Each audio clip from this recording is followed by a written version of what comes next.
أعوذ بالله من الشيطان الرجيم بسم الله الرحمن الرحيم اللهم صل على محمد وعلى آل محمد كما صليت على إبراهيم وعلى آل إبراهيم إنك حميد مجيد اللهم بارك على محمد وعلى آل محمد كما باركت على إبراهيم وعلى آل إبراهيم إنك حميد مجيد.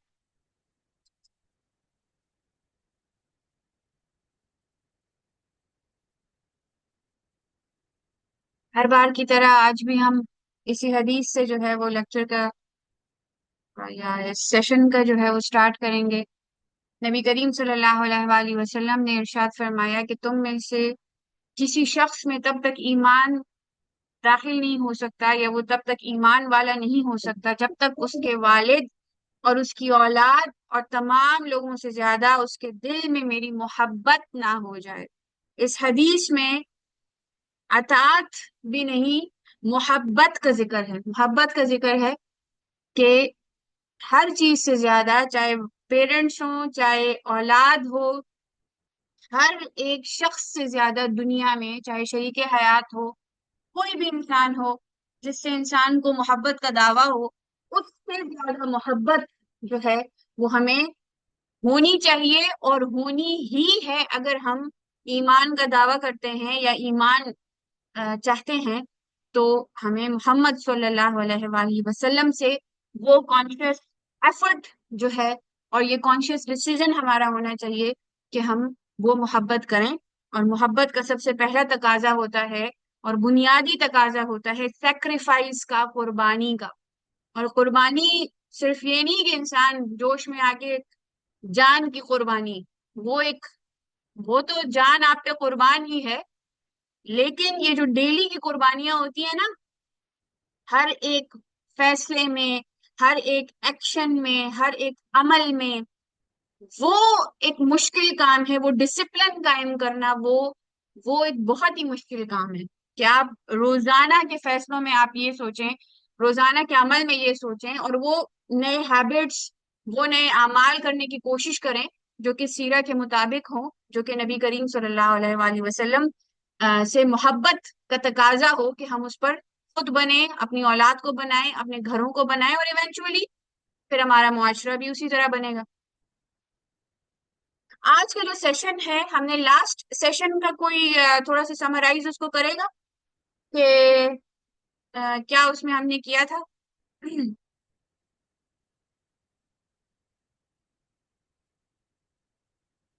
Any one? رمشا ہے؟ نارملی رمشا کرتی ہوتی ہے، اگر کوئی اور کرنا چاہے تو کوئی اور کر سکتا ہے. لاسٹ جو سیشن ہے اس میں ہم نے کون سے ٹاپکس ڈسکس کیے تھے؟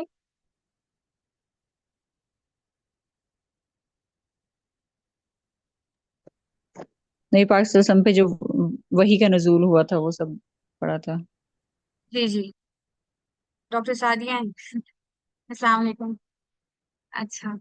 نبی کریم صلی اللہ علیہ وآلہ وسلم پہ وحی کا جو پہلی وحی نازل ہوئی تھی وہ ہم نے ڈسکس کی تھی.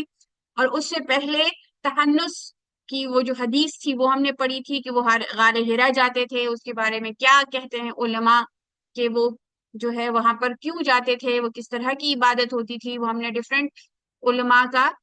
ہم نے اس میں پوائنٹ آف ویو پڑھا اور پھر ہم نے پہلی وحی کے بارے میں جو ہے وہ پڑھا اور اس کی صحیح حدیث جو ہے وہ بھی ہم نے پڑھی تھی. آج ہم اس سے آگے جائیں گے. پہلی وحی کے نزول کے بعد، پہلے جو فرسٹ ریولیوشن تھی اس کے آنے کے بعد ایک پیریڈ آف انٹرپشن جسے کہتے ہیں، ایک وقفہ آیا تھا بیچ میں جس میں وحی نازل نہیں ہوئی تھی. اب اس کے بارے میں اختلاف ہے. کئی جگہوں پہ لکھا ہے کہ 6 months کا وہ پیریڈ تھا. اب 6 مہینوں کے لیے وہی جو ہے وہ منقطع ہوا تھا وہی کا سلسلہ. اور کہیں جگہوں پہ 3 years کا جو ہے وہ لکھا ہوا ہے کہ پورے 3 سال تک وہی کا سلسلہ جو ہے وہ منقطع تھا. لیکن زیادہ تر جو اتفاق ہے وہ 6 مہینے کا ہے. بہرحال جتنا بھی وہ عرصہ تھا، لیکن ایک پیریڈ آف ٹائم تھا کہ جس میں وہی نہیں آئی تھی. اور وہ یہ پہلی وہی کے فوراً بعد کا ٹائم تھا کہ جب پھر وہ فرشتہ یعنی حضرت جبرائیل علیہ السلام جو ہے وہ سامنے نہیں آئے. یہ جو فیز تھا یہ نبی کریم صلی اللہ علیہ وآلہ وسلم کے لیے ایک سخت جو ہے وہ ریسٹلیسنس کا، بے چینی کا، کنفیوژن کا اور اس طرح کا فیز تھا. تو اس کے بارے میں ان کتابوں میں یہ کہا بھی جاتا ہے کہ یہ فیز ایک تو اس ریزن کی وجہ سے بھی، یعنی اس کا منطقی لاجیکل، یہ تو اللہ کی طرف سے ہے نا، اللہ نے اب ویسے تو یہ فیز نہیں رکھا ہوگا، there must be some logical reason behind it. تو اس کے بارے میں انٹرپریٹیشنز یہ کی گئی ہیں کہ ایک تو جو پہلی وہی کو ایبزارب کرنا، ٹھیک ہے، یعنی کہ ایک کیونکہ نبی کریم صلی اللہ علیہ وآلہ وسلم کی پوری سیرہ جو ہے یہ بشری لیول پر ہے، انسانی لیول پر ہے. تو ایک انسان جو کہ بے شک اعلیٰ اخلاق ہے، جو کہ عام انسانوں سے ان کا لیول الگ ہے، لیکن اس ٹائم پہ ان کو پتہ نہیں تھا کہ وہ نبی ہیں، وہ ایکسپیکٹ نہیں کر رہے تھے. It was out of the blue, اچانک سے ان کے سامنے فرشتہ جو ہے وہ نمودار ہوتا ہے اور ان کے ساتھ یہ واقعہ جو ہے وہ پیش آتا ہے. تو اس کو ایک قسم کا ایبزارب کرنا کہ یہ ہوا کیا ہے، ٹھیک ہے، اس کے بارے میں سوچنا، اس کے بارے میں معلومات حاصل کرنا، جیسے کہ حضرت خدیجہ بھی ان کو لے کر گئیں، ورقہ بن نوفل کے ساتھ ان کی ڈسکشن ہوئی. تو یہ سب چیزیں ایک جو کہ انسانی لیول پہ تو یہی ہوتا ہے کہ جب آپ کو ایک قسم کا جب ایک شوق سا لگتا ہے یا ایک اچانک سے کوئی چیز ہوتی ہے، then you need time to absorb it. آپ اس کو تھوڑا سا وقت لگتا ہے. کچھ انٹرپریٹیشنز تو یہی ہیں، کچھ یہ ہے کہ ایک طلب پیدا کرنے کے لیے، یعنی کہ پہلا تو جو ریئیکشن تھا وہ یہی تھا کہ نبی کریم صلی اللہ علیہ وآلہ وسلم جو جبرائیل علیہ السلام کو دیکھ کر مطلب ہی واز سرپرائزڈ. تو پہلا ریئیکشن تو یہ تھا. اب پہلے تو ان کے لیے وہ ایک سرپرائزنگ فیکٹر تھا، پھر ان کو جو ہے وہ انفارمیشن اور وہ سب چیزیں، پھر وہ جو ہے وہ سیٹلمنٹ کا فیز، اور پھر جو ہے ہی وانٹیڈ کہ وہ فرشتہ پھر سے آئے. کہ ظاہری بات ہے وہ اتنا غار ہرا میں جاتے تھے، اتنا وہ ہی was trying to find the answers, وہ کیوریس تھے، وہ سولوشنز کے بارے میں، اور اپنے رب وہ سے جو ہے وہ کنیکٹ ہونا چاہتے تھے، وہ راستہ ڈھونڈنا چاہتے تھے. ٹھیک ہے، اب وہ ان کے سامنے جب آیا، پھر اب وہ دوبارہ وہ فرشتہ نہیں آ رہا، تو ان کے اندر ایک بہت ریسٹلیسنس تھی، ان کے اندر ایک طلب پیدا کرنے کے لیے کہ اب وہ خود چاہیں کہ وہ فرشتہ ان کے پاس آئے، ان کا رب ان سے باتیں کرے. He wanted it now. وہ انتظار کرتے تھے، وہ بے چین تھے کہ وہ فرشتہ ان کے پاس آئے. تو یہ بڑی لاجیکل دونوں ریزنز ہیں کہ ہاں منطقی طور پر یہ انٹرپریٹیشنز یا یہ اس طرح ہم اس کو پرسیو کر سکتے ہیں. مودودی صاحب کی بک میں انہوں نے فترۃ الوحی کا جو ہے وہ ذکر کیا ہے. فترہ کا مطلب ہے انٹرپشن، یعنی کہ وحی کی انٹرپشن. تو انہوں نے لکھا ہے کہ پہلی وحی نازل ہو، اچھا یہی جو ہے الرحیق المختوم میں بھی لکھا گیا ہے، سیل نیکٹر میں یہی جو ہے یہ تاریخ ابن کثیر میں بھی لکھا گیا ہے،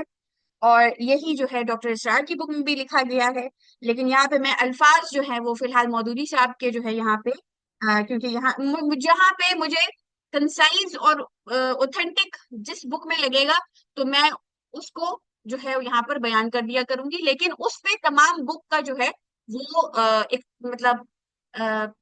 سارے بکس میں وہ پوائنٹس ہوتے ہیں. اب فترۃ الوحی میں انہوں نے لکھا ہے، وحی کا جو وقفہ انٹرپشن آف دا ریولیشن کے نام سے جو کہ دا سیل نیکٹر میں ہے، یہ لکھتے ہیں کہ پہلی وحی نازل ہونے کے بعد ایک مدت تک جبرائیل علیہ السلام کوئی وحی نہ لائے،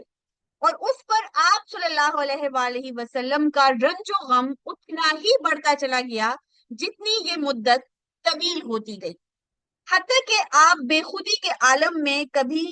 مکہ کے کسی پہاڑی اور کبھی ہیرا پر جا کر ارادہ فرماتے تھے کہ اپنے آپ کو نیچے گرا دیں.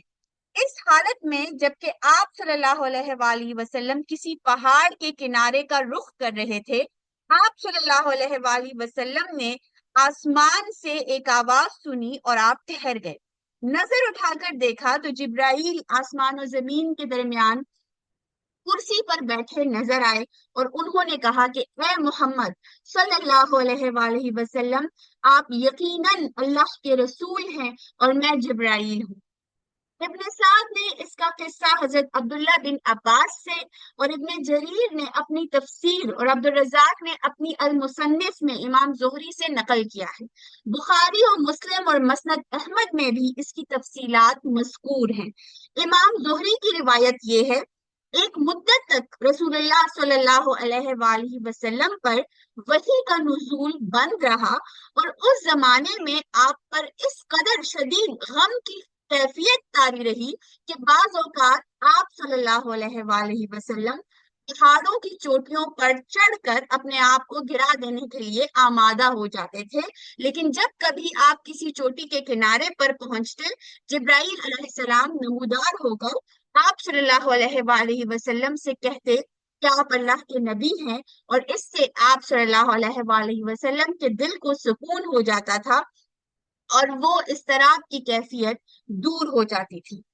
اس کے بعد امام زہری حضرت جابر بن عبداللہ رضی اللہ تعالی عنہ کی یہ روایت نقل کرتے ہیں کہ رسول اللہ صلی اللہ علیہ وآلہ وسلم نے فترت الوحی یعنی کہ وحی بند رہنے کے زمانے کا ذکر کرتے ہوئے بیان فرمایا، ایک روز میں راستے سے گزر رہا تھا، یکا میں نے آسمان سے ایک آواز سنی، سر اٹھایا تو دیکھا کہ وہی فرشتہ جو غار حرا میں میرے پاس آیا تھا آسمان اور زمین کے درمیان ایک کرسی پر بیٹھا ہوا ہے۔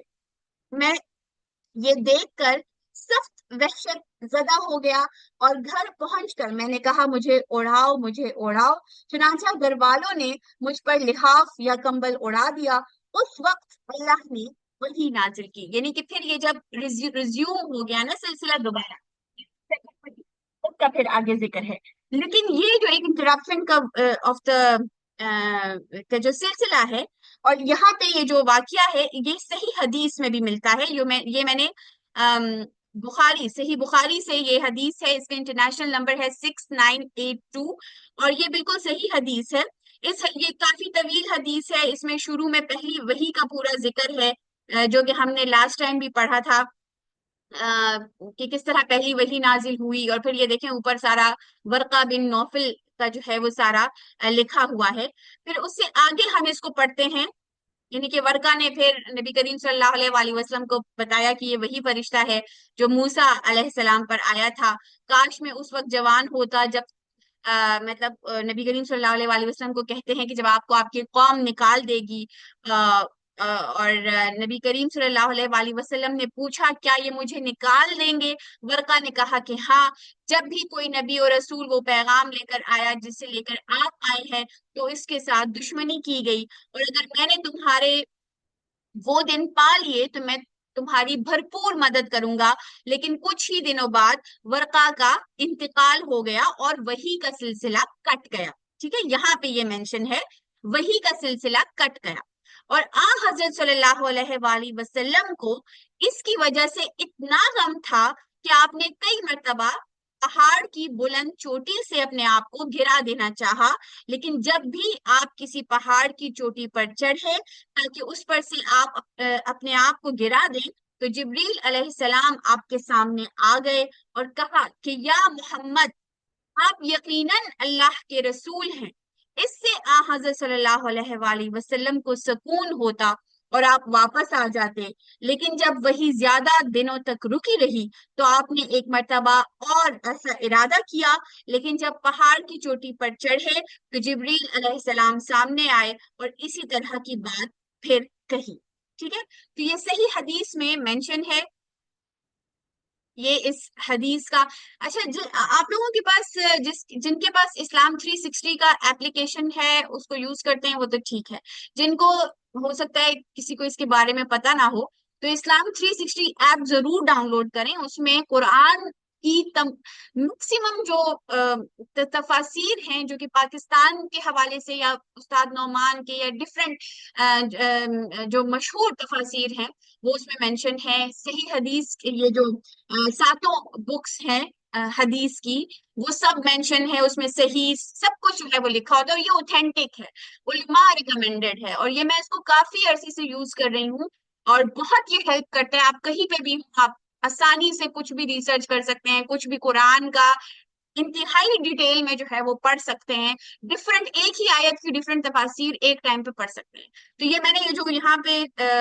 یہ ہے حدیث دی ہے، اور یہ اسلام 360 سے ہی اس کا اسکرین شاٹ کر کے جو ہے وہ لکھا ہے. اللہ ان کو اس خیر کی جزا دے، لیکن بہت زبردست انہوں نے یہ کام کیا جس نے بھی یہ آپ بنائی.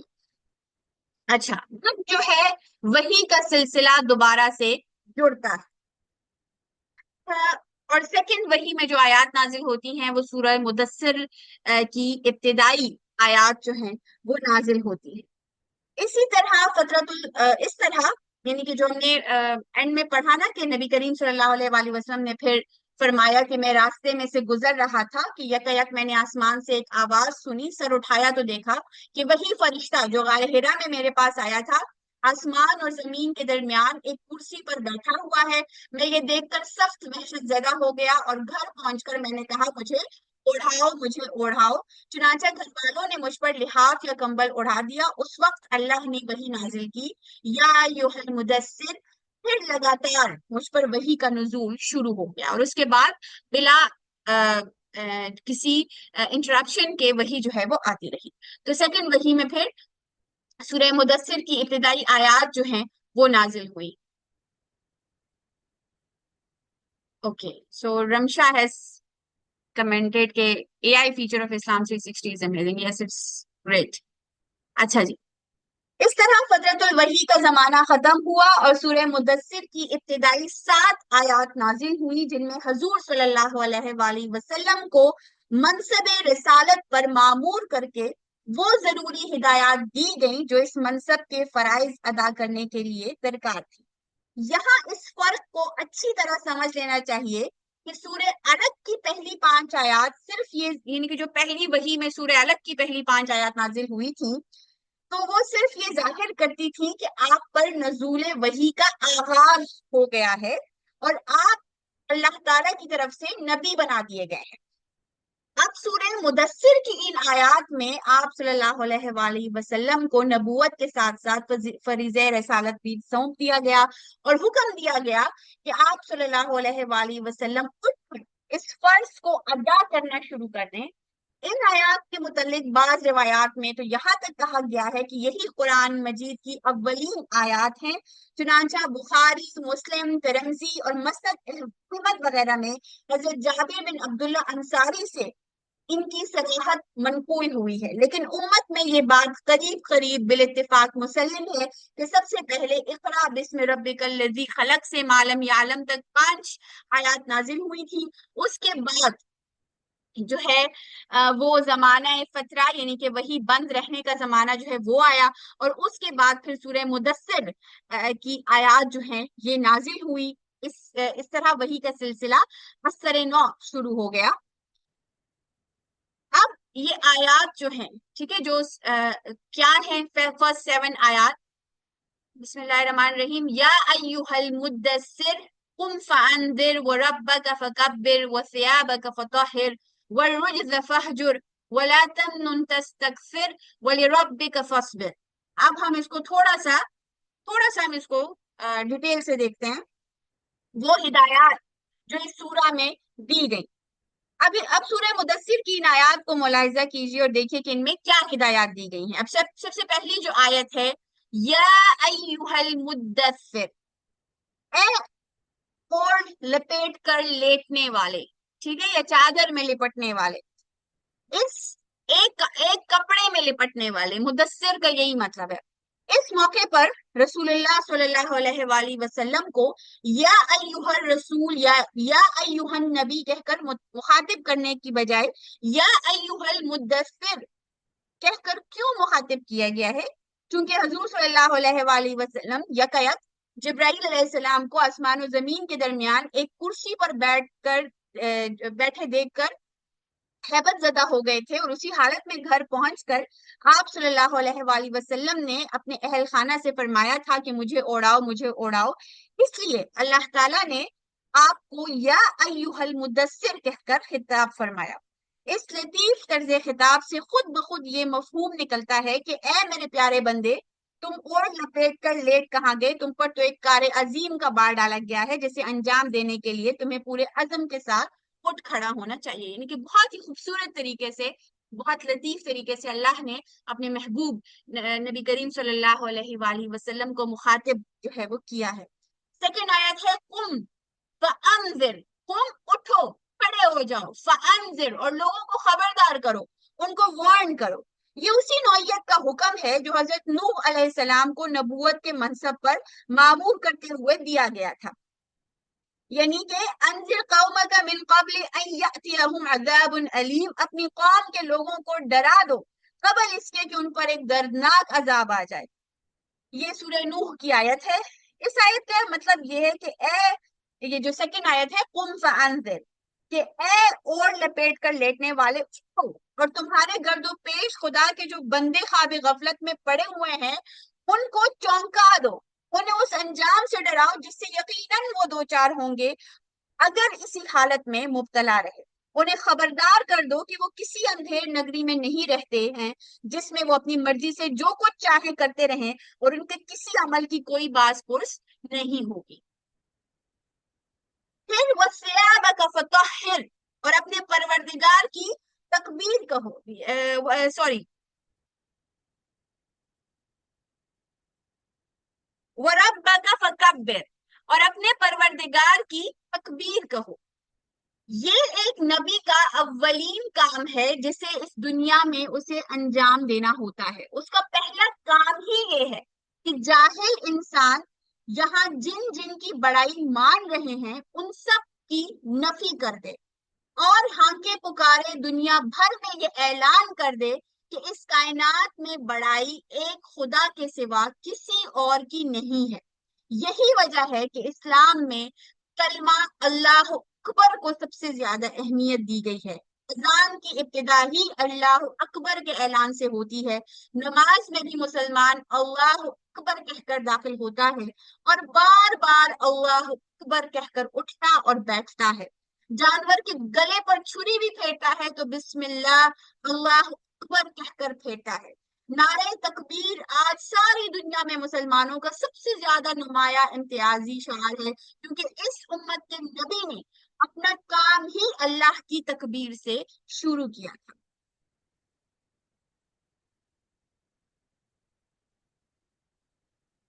اس مقام پر ایک اور لطیف نقطہ بھی ہے جسے اچھی طرح سمجھ لینا چاہیے. جیسے کہ ان آیات کی شان نزول سے معلوم ہو چکا ہے، یہ پہلا موقع تھا جب رسول اللہ صلی اللہ علیہ وآلہ وسلم کو رسالت کا عظیم الشان فریضہ انجام دینے کے لیے اٹھ کھڑے ہونے کا حکم دیا گیا. اور یہ بات ظاہر تھی کہ جس شہر اور معاشرے میں یہ مشن لے کر اٹھنے کا آپ صلی اللہ علیہ وآلہ وسلم کو حکم دیا جا رہا تھا وہ شرک کا گڑھ تھا. بات صرف اتنی ہی نہ تھی وہاں کے لوگ عام عربوں کی طرح مشرک تھے، بلکہ اس سے بڑھ کر بات یہ تھی کہ مکہ معظمہ مشرکین عرب کا سب سے بڑا تیرتھ بنا ہوا تھا. تیرتھ مطلب جہاں لوگ یہ زیارتیں وغیرہ کرنے جاتے تھے، وہاں پہ بہت زیادہ بت تھے مکہ میں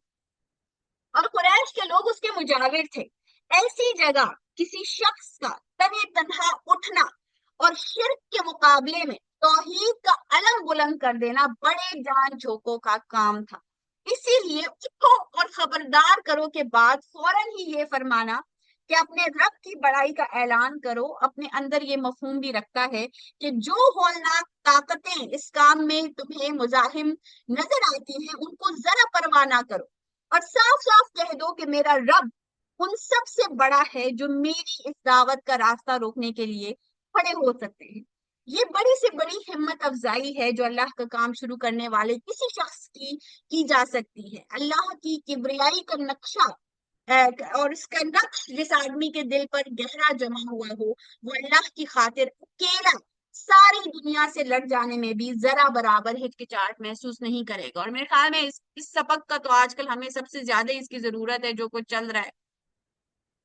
پھر اس کے بعد نیکسٹ آیت ہے وَثِيَابَكَ فَطَهِّرْ، اور اپنے کپڑوں کو پاک رکھو. یہ بڑے جامع الفاظ ہیں جن کے مفہوم میں بڑی وسعت ہے. ان کا ایک مطلب یہ ہے کہ اپنے لباس کو نجاست سے پاک رکھو، کیونکہ جسم و لباس کی پاکیزگی اور روح کی پاکیزگی دونوں لازم و ملزوم ہیں. ایک پاکیزہ روح گندے جسم اور ناپاک لباس میں نہیں رہ سکتی. رسول اللہ صلی اللہ علیہ وآلہ وسلم جس معاشرے میں اسلام کی دعوت لے کر اٹھے تھے وہ صرف عقائد اور اخلاق کی خرابیوں ہی میں مبتلا نہ تھا، بلکہ طہارت اور نظافت کے بھی ابتدائی تصورات تک سے خالی تھا۔ اور حضور صلی اللہ علیہ وآلہ وسلم کا کام ان لوگوں کو ہر لحاظ سے پاکیزگی کا سبق سکھانا تھا۔ اس لیے آپ کو ہدایت فرمائی گئی کہ آپ اپنی ظاہری زندگی میں بھی طہارت کا ایک اعلیٰ معیار قائم فرمائیں۔ چنانچہ یہ اسی ہدایت کا ثمر ہے کہ حضور صلی اللہ علیہ وآلہ وسلم نے نوع انسانی کو طہارت جسم و لباس کی وہ مفصل تعلیم دی ہے جو زمانے جاہلیت کے اہل عرب تو درکنار آج اس زمانے کی مہذب ترین قوموں کو بھی نصیب نہیں ہے۔ حتیٰ کہ دنیا کی بیشتر زبانوں میں ایسا کوئی لفظ تک نہیں پایا جاتا جو طہارت کا ہم معنی ہو۔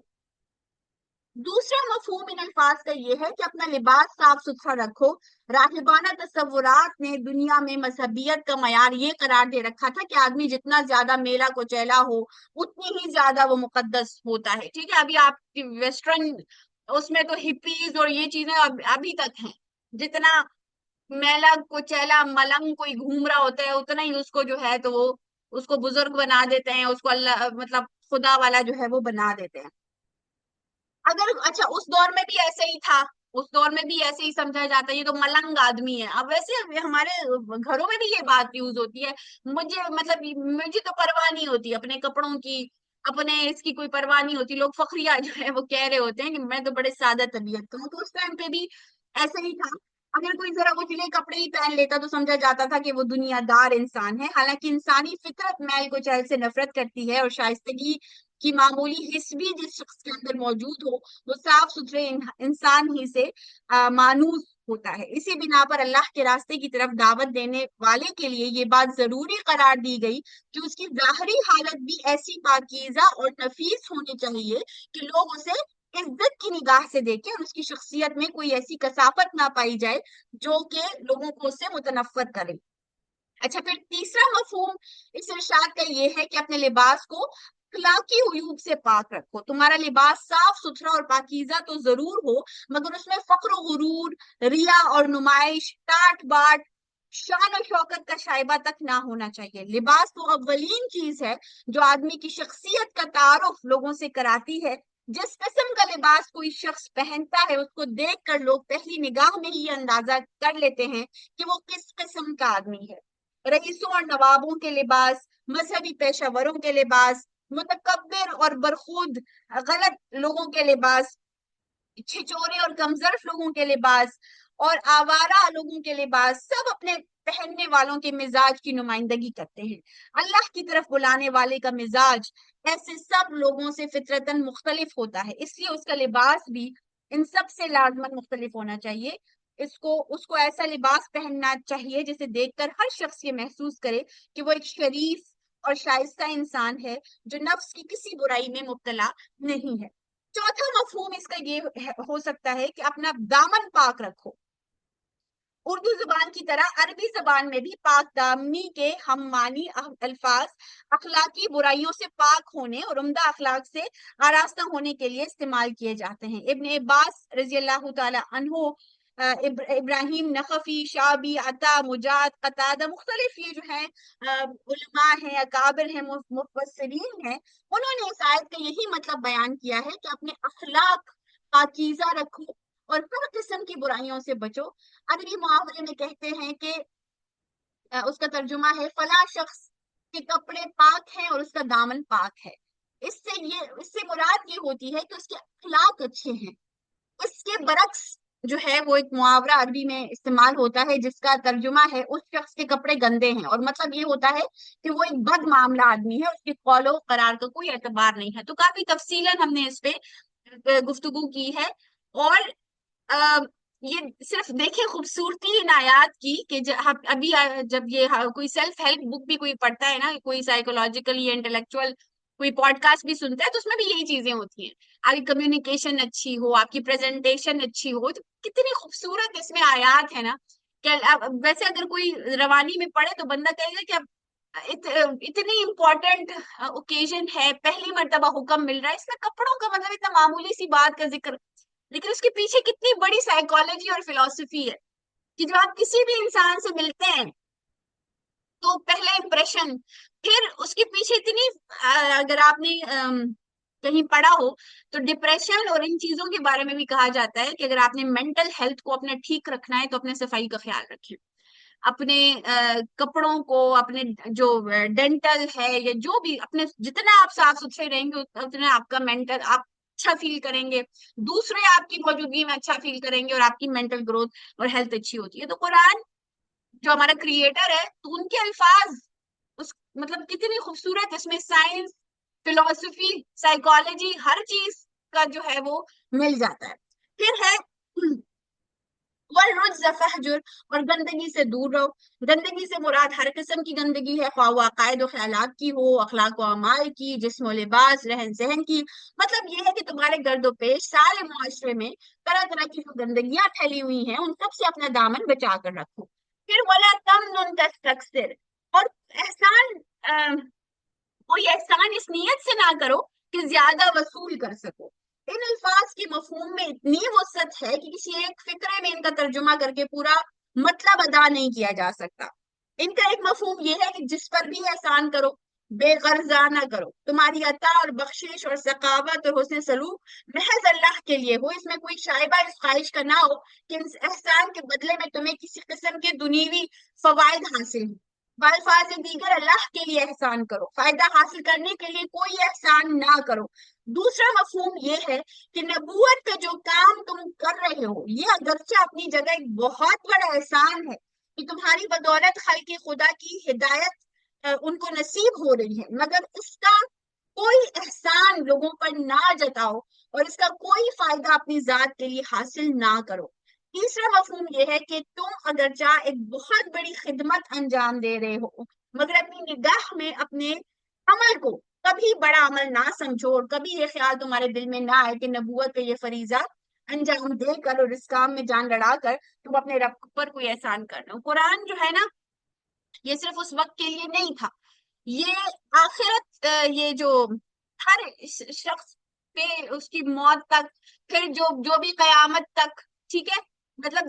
ایک انسان کی لائف کے جتنے سٹیجز آتے ہیں اور پھر قیامت تک دنیا پہ جتنے سٹیجز آئیں گے تو وہ سب کے لیے قرآن ہے اور ریلیونٹ ہے۔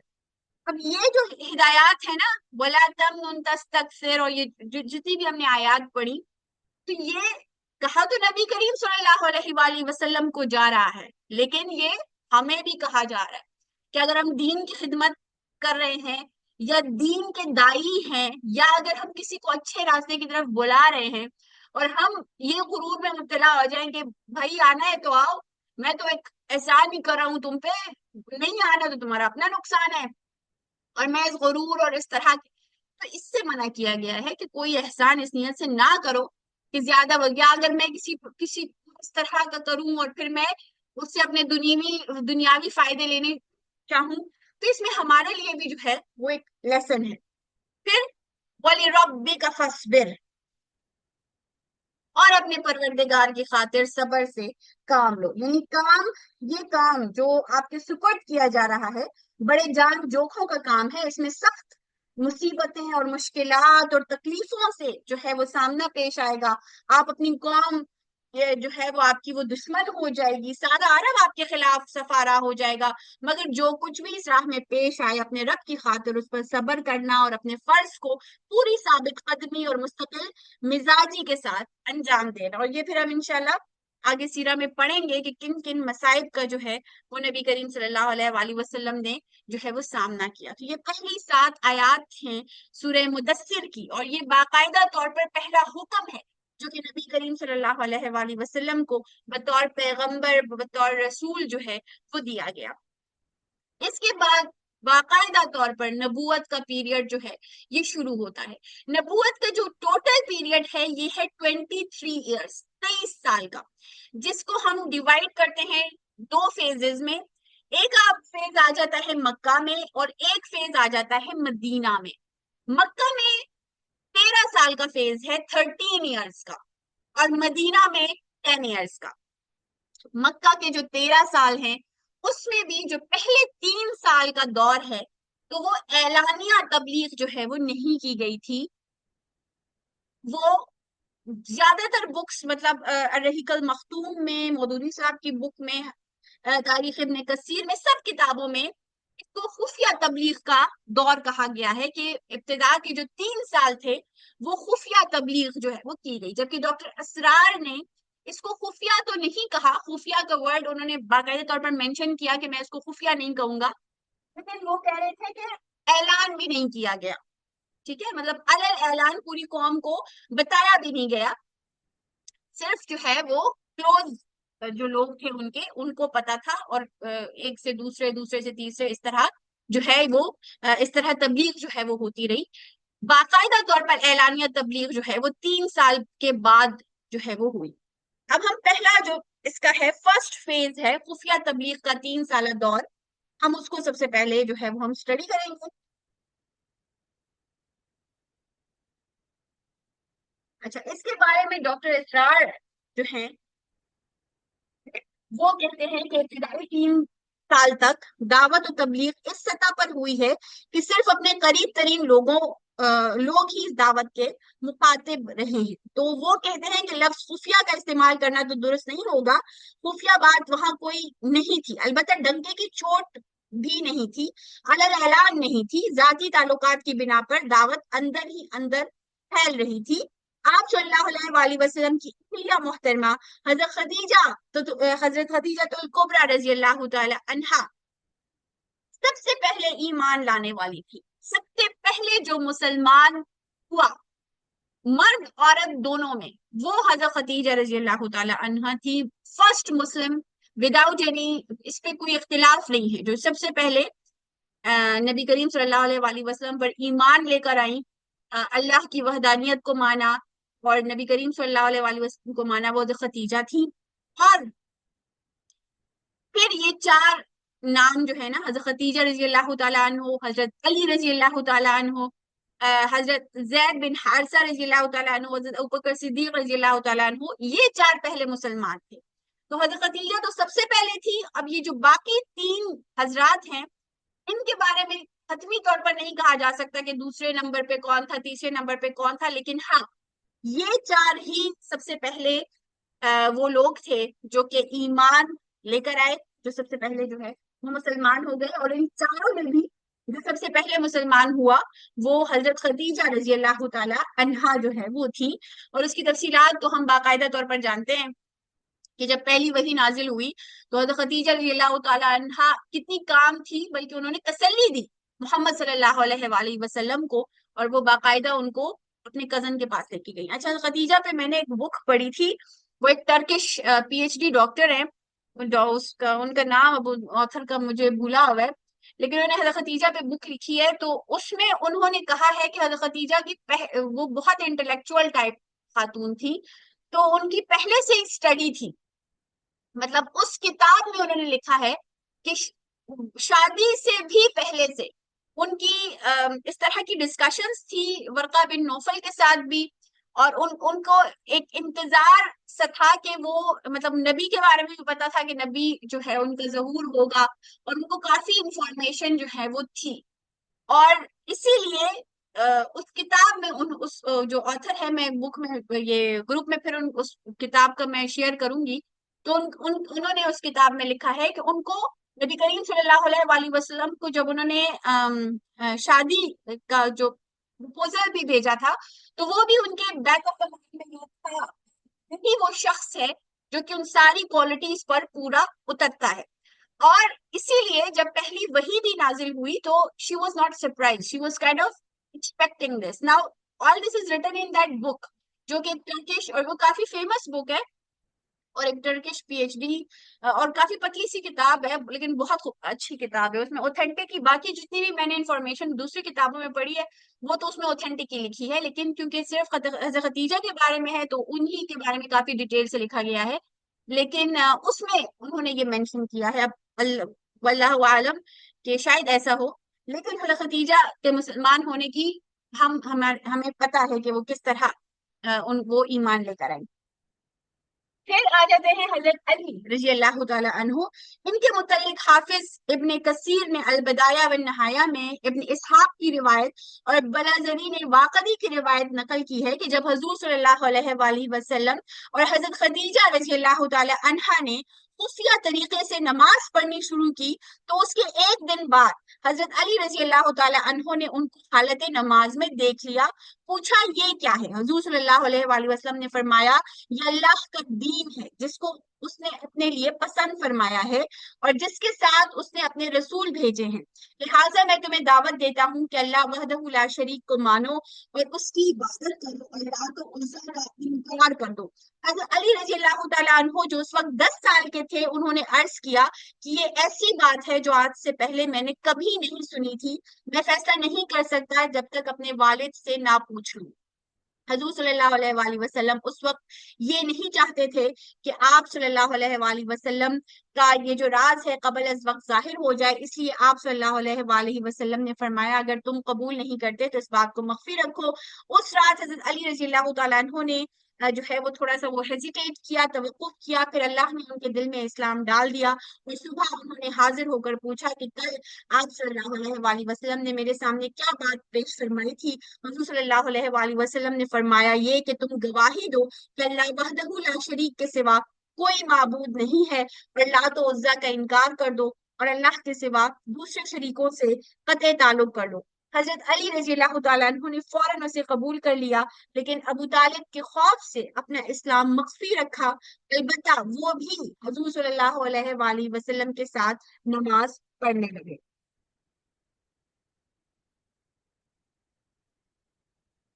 اچھا، پھر ابن حشام اور ابن جریر نے لکھا ہے کہ بعد میں کسی وقت ابو طالب نے بھی حضرت علی رضی اللہ تعالیٰ عنہ کو نماز پڑھتے دیکھ لیا. پوچھا بیٹا یہ کیا دین ہے جس پر تو چل رہا ہے؟ انہوں نے کہا ابا جان میں اللہ اور اس کے رسول محمد صلی اللہ علیہ وآلہ وسلم پر ایمان لایا ہوں اور ان کی تصدیق کی ہے اور ان کے ساتھ نماز پڑھی ہے. اب ابو طالب نے کہا وہ تمہیں بلائی کے سوا کبھی کسی چیز کی طرف دعوت نہیں دیں گے، تم ان کے ساتھ لگے رہو. ابن کثیر نے ابو طالب کے یہ الفاظ نقل کیے ہیں اپنے چچا زاد بھائی کا ساتھ دو اور ان کی مدد کرو.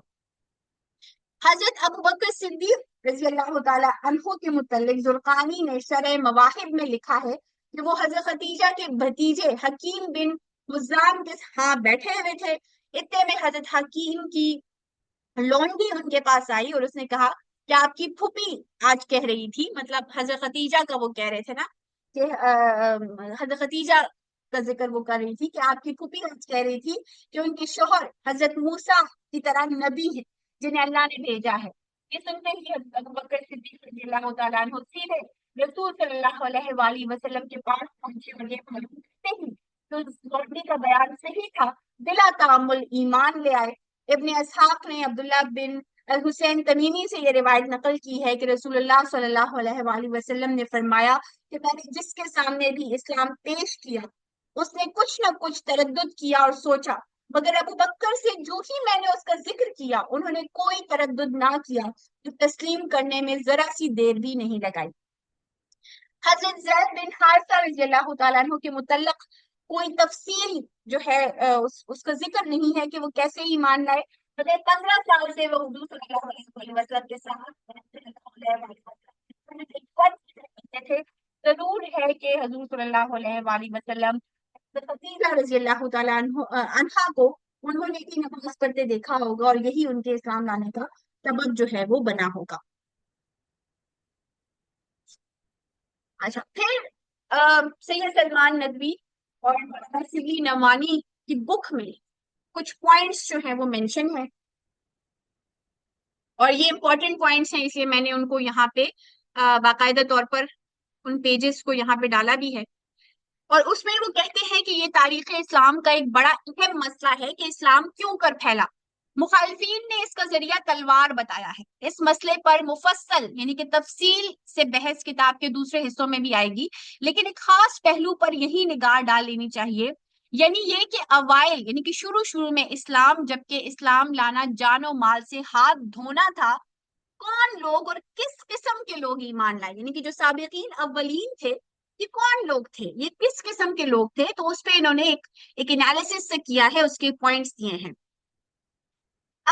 وہ لکھتے ہیں کہ اس زمانے میں جو لوگ اسلام لائے ان میں چند خصائص مشترک تھے، کچھ کوالٹیز تھیں جو کہ ان لوگوں میں ایک طرح کی تھی. اسی قسم کے مشترک خصائص ان لوگوں میں بھی پائے جاتے تھے جنہوں نے شدت سے مخالفت کی، یعنی کہ جو لوگ اسلام لائے ان میں بھی کچھ سملر کوالٹیز تھی، اور جنہوں نے مخالفت کی ان میں بھی کچھ سملر کوالٹیز تھی. اب پہلا پوائنٹ وہ لکھتے ہیں کہ اکثر وہ لوگ اسلام لائے جو پہلے سے تلاش حق میں سرگرداں اور فطرتاً نیک طبع اور پاکیزہ اخلاق تھے. مثلا حضرت ابوبکر رضی اللہ تعالیٰ عنہ جاہلیت میں بھی پارسا، عفیف، صدق و دیانت میں مشہور تھے. عثمان بن مظعون صوفی مزاج تھے اور اسلام سے پہلے شراب چھوڑ چکے تھے. اسلام کے بعد چاہتے تھے کہ راہب بن جائیں، لیکن حضرت صلی اللہ علیہ وسلم نے روکا. پھر صہیب رضی اللہ تعالیٰ عنہ عبداللہ بن جنان کی تربیت یافتہ تھے جو اسلام سے پہلے تارک شراب ہو کر وفات پا چکے تھے. حضرت ابو ذر رضی اللہ تعالیٰ عنہ جن کا اسلام لانے والوں میں 6واں یا 7واں نمبر تھا، ان کے اسلام لانے کا واقعہ یہ ہے کہ وہ پہلے سے بت پرستی چھوڑ چکے تھے اور غیر متعین طریقے سے جس طرح ان کے ذہن میں آتا تھا خدا کا نام لیتے تھے اور نماز پڑھتے تھے. جب حضرت صلی اللہ علیہ وآلہ وسلم کا حال سنا تو اپنے بھائی کو بھیجا کہ صحیح خبر لائیں. وہ مکہ میں آئے اور حضرت صلی اللہ علیہ وآلہ وسلم کی خدمت میں حاضر ہو کر قرآن مجید کی صورتیں سنی. واپس جا کر ابو ذر سے کہا کہ میں نے ایک شخص کو دیکھا جس کو لوگ مرتد کہتے ہیں، وہ مکارم اخلاق سکھاتا ہے اور جو کلام سناتا ہے وہ شعر نہیں کوئی اور چیز ہے. تمہارا طریقہ اس سے بہت ملتا جلتا ہے. ابو ذر رضی اللہ تعالیٰ عنہ کو تسکین نہیں ہوئی اور خود مکہ آئے، زبان مبارک سے آپ صلی اللہ علیہ وآلہ وسلم کا کلام سنا اور اسلام قبول کیا. وہ تمام عمر دنیاوی تعلقات سے الگ رہے. ان کا عقیدہ تھا کہ جو شخص زر و مال جمع کرتا ہے وہ مسلمان نہیں. چنانچہ اس بنا پر حضرت عثمان رضی اللہ تعالیٰ عنہ نے اپنے زمانے میں ان کو مدینہ سے دور بھیج دیا تھا. تو پہلا پوائنٹ ان کا یہ ہے کہ جو لوگ اسلام شروع میں لے کر آئے اس میں سے ایک پورشن لوگوں کا ایسا تھا جو کہ شروع سے وہ تلاش حق میں سرگرداں تھے. وہ شروع سے جو ہے وہ نیک لوگ تھے، وہ پاک لوگ تھے اور ان کے دل نرم تھے. وہ شروع سے جو ہے معاشرے سے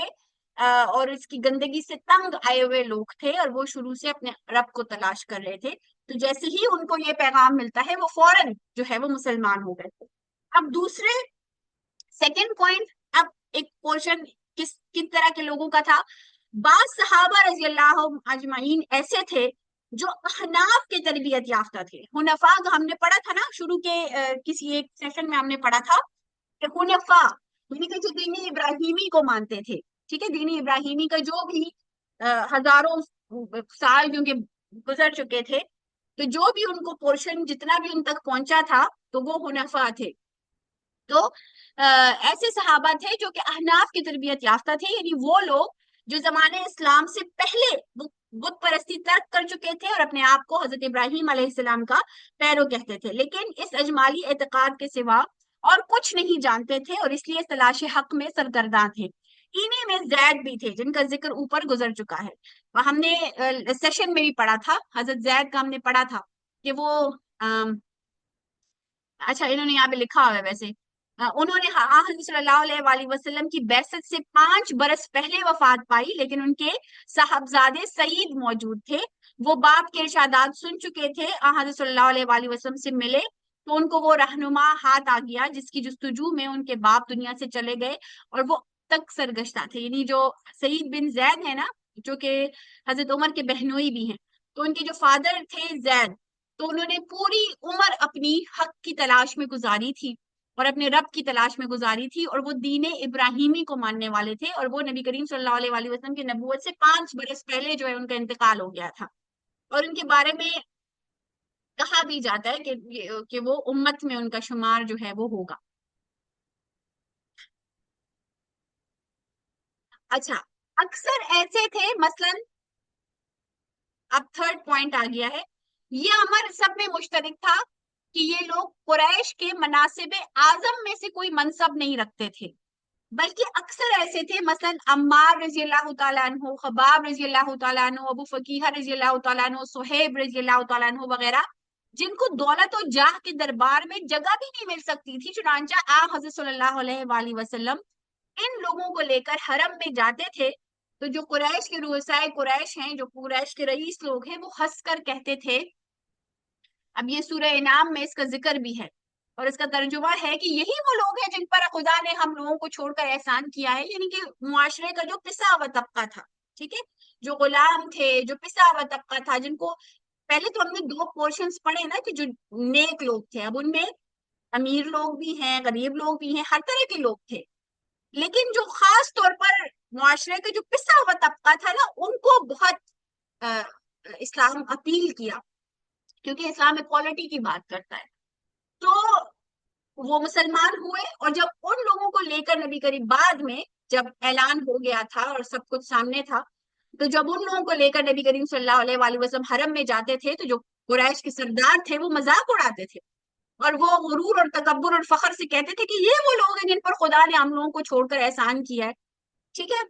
اب کفار کے نزدیک ان کا افلاس، ان کی غربت، ان کی تحقیر کا سبب تھا، لیکن یہی چیز تھی جس کی وجہ سے ایمان کی دولت سب سے پہلے انہی کے ہاتھ آ سکتی تھی۔ دولت و مال ان کے دلوں کو سیاہ نہیں کر چکا تھا، فخر و غرور ان کو انقیاد حق سے روک نہیں سکتا تھا، ان کو یہ ڈر نہیں تھا کہ اگر بت پرستی چھوڑ دیں گے تو کعبہ کا کوئی منصب عظیم ہاتھ سے جاتا رہے گا۔ اچھا، اب یہ بھی ایک بہت بڑا پوائنٹ ہے جو کہ آج کل کے حوالے سے ہم اس کو بہت ریلیٹ کر سکتے ہیں۔ دیکھیں، ہم لوگوں میں سے اکثر لوگ اسرائیل کے خلاف بات نہیں کرتے، ایون سوشل میڈیا پہ بھی نہیں کرتے۔ سوشل میڈیا پہ بھی آپ اسرائیل کا لکھیں گے نا کسی ٹویٹ اور اس میں اسرائیل کا نام مینشن ہوتا ہے، آپ کا ریچ کم ہو جاتی ہے، کیونکہ وہ سارا وہ لوگ سوشل میڈیا کنٹرول کرتے ہیں۔ تو اکثر میں بھی جب لکھتی ہوں تو پھر اس کا اسپیلنگ تھوڑا سا بیچ میں اسٹار یا اس طرح کچھ ڈالنا پڑتا ہے، تاکہ وہ الگوریدم میں یا جو بھی وہ تو آٹومیٹک رن کرتا ہے نا، تاکہ وہ اسرائیل کا ورڈ ٹریس نہ ہو۔ پھر نوکریاں بھی ہماری ویسٹرن ہوتی ہیں، میں خاندان میں بہت سارے لوگ جو ہیں ویسٹرن نوکریاں ہیں، جاب سے، پھر ہماری حکومت بھی بات کرنے نہیں دیتی، تو ہم اس ڈر سے بات نہیں کرتے کہ بھائی نوکری چلی جائے گی، ٹھیک ہے، یا اکاؤنٹ جو ہے تو یہ ریچ کم ہو جائے گی، بہت سارے لوگوں کے وسوسے ہیں۔ یا باہر اگر کسی کا کوئی جاب کرتا ہے، جیسے کہ میری فیملی میں اکثر لوگ باہر ہیں، تو وہ تو بالکل بھی بات نہیں کرتے، میرے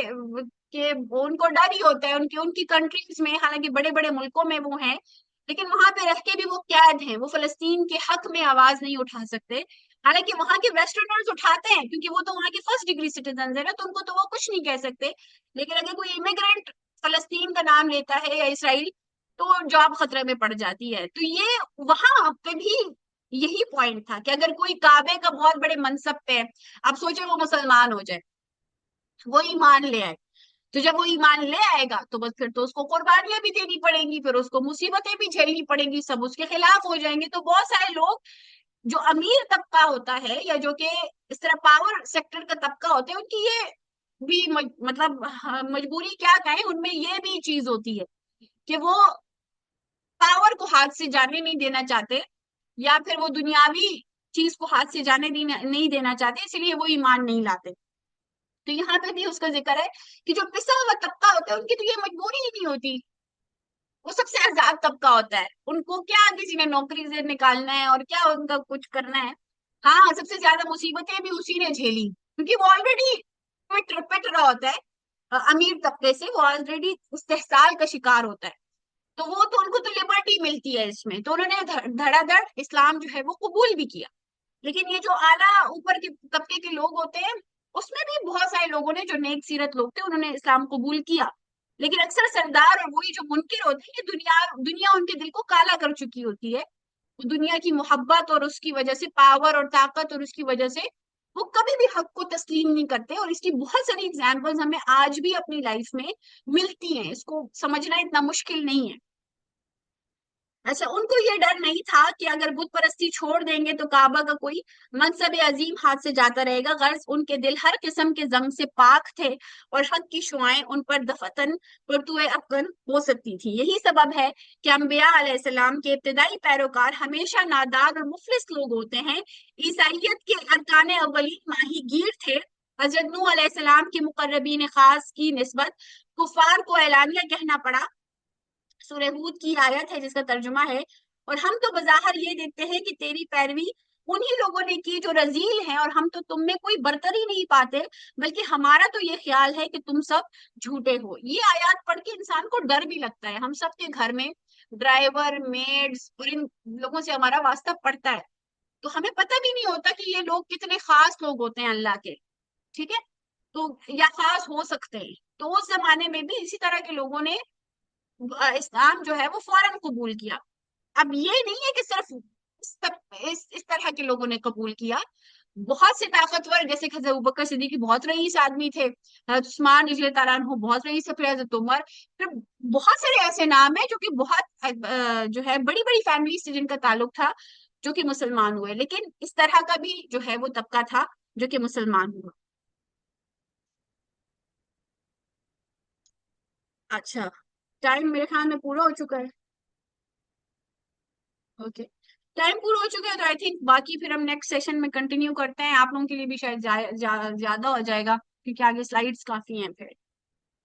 ٹھیک ہے،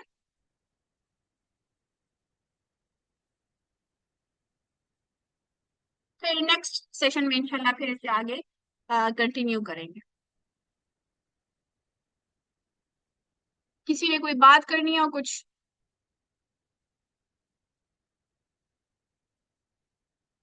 کہنا ہے کسی نے؟ اوکے، اوکے جی، ٹھیک ہے جی سدرا، جزاک اللہ خیرن کثیرن. ٹھیک ہے جی، السلام علیکم ورحمۃ اللہ. انشاءاللہ پھر نیکسٹ سیشن میں ملاقات ہوتی ہے. وعلیکم السلام.